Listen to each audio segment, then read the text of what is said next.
Night routine பார்க்கலாங்களாங்க. இன்னைக்கு money plant செடியெல்லாம் ஒன் டே ஒன்ஸ் வந்து பார்த்தீங்கன்னா, தண்ணி நம்ம வீட்ல வந்து வச்சிருக்கிறதுல தண்ணி வந்து ஒன் டே ஒன்ஸ் வந்து மாத்திருவேன்.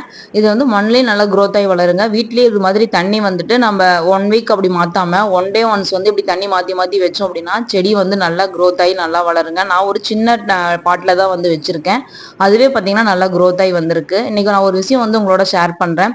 இது கரெக்ட்டா அப்படின்னா எனக்கு மறக்காம கமெண்ட்ல சொல்லுங்க. ஒரு சிஸ்டர் வந்து ஷார்ட்ஸ்ல நான் பார்த்துருந்தேங்க. நான் ஒர்க்குக்கு போறேன். காலையில மாமியார் வந்து பிரேக்ஃபாஸ்ட், லஞ்ச் எல்லாம் செஞ்சு முடிச்சுருவாங்க. நைட்டு டின்னருக்கு நான் வந்துட்டு என்ன டிஃபனோ அத வந்து நான் செஞ்சுருவேன். அவைங்க வந்து வெஷல் வாஷ், வீடு கூட்டுறதெல்லாம் அவைங்க பண்ணிருவாங்க. நான் துணி துவச்சு போட்டுருவேன். இது மாதிரி ஷேரிங் பண்ணி வேலை செய்யும்போது வீட்ல வந்து பார்த்தீங்கன்னா, ஒரு அண்டர்ஸ்டாண்டிங்கோட இருக்கும். எனக்கும் வந்து ஒர்க்குக்கு போயிட்டு வரதுக்கு ரிலீஃபா இருக்கு அப்படின்னு சொல்லியிருந்தாங்க. அத கேட்டதும் எனக்கு வந்து அவ்ளோ ஆசையா போயிருச்சுங்க. இப்படியும் எல்லாம் இருக்காங்களே! நமக்கு அது மாதிரி இல்லையே! அப்படின்னு சொல்லிட்டு கொஞ்சம் வருத்தமா தான் இருந்துச்சு. என்ன பண்றது? நமக்கு கடவுள் இப்படிதான் குடுத்துருக்காரு. அத வச்சு நம்ம அட்ஜஸ்ட் பண்ணிட்டு போயிரணும்னு சொல்லிட்டு தான் இன்னைக்கு வந்து நான் வேலை செஞ்சேன். யார் வீட்லலாம் இது மாதிரி சப்போர்ட்டா இருக்காங்க? யார் வீட்ல மாமியார் இருந்தும் சப்போர்ட் இல்லாம இருக்குன்னு சொல்லுங்க. எங்க வீட்ல அவங்களுக்கு வயசாயிருச்சுங்க. அதனால நான் வந்துட்டு அவங்கள எக்ஸ்பெக்ட் பண்றதில்ல.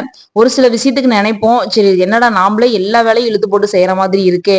ஒர்க்குக்கும் போயிட்டு வந்து வீட்ல இருக்கிற வேலையும் பார்க்கணுமே அப்படின்னு சொல்லிட்டு, அதுக்கு என்னங்க பண்ண முடியும்? வந்துட்டு நம்ம அம்மா அப்பாவா இருந்தா அப்படி பார்த்து செய்வோமா அதே மாதிரி தான் சரி போ அப்படின்னு சொல்லிட்டு ஒரு சில நேரம் மூஞ்சி சுளிச்சாலும் ஒரு சில நேரம் வேலையை செஞ்சுட்டு போயிட்டு இருக்க வேண்டியதுதான். அது மாதிரி இதே மாதிரி எல்லாமே கடந்து போயிட்டே இருக்கணும். இன்னைக்கு நான் ஒரு விஷயம் வந்து ஷேர் பண்றேங்க. இது மாதிரி வெஜிடபிள்ஸ் எல்லாம் எப்படி நமக்கு மீதி ஆயிருங்க. நைட்ல வந்து பாத்தீங்கன்னா நான் இப்படிதான் வந்து ட்ரை பண்ணுவேன். உங்களுக்கு பிடிச்சிருந்ததுன்னா இதே மாதிரி ட்ரை பண்ணுங்க. இது மாதிரி ஆம்லெட்ல மட்டும் ஊத்தி அந்த வெஜிடபிள்ஸை கொடுத்துட்டோம் அப்படின்னா வீட்டுல இருக்கிறவங்களுக்கு தன்னப்பால உள்ள போயிடும். இதே வந்து நம்ம வெஜிடபிள்ஸ் தனியா வந்து இருக்கு கொஞ்சம் மீதி இருக்கு சாப்பிடுறீங்களான்னா கண்டிப்பா சாப்பிட மாட்டாங்க. இது மாதிரி இருக்க வெஜிடபிள்ஸ் ஆம்லெட் மாதிரி ஊத்தி கொடுத்து பாருங்க.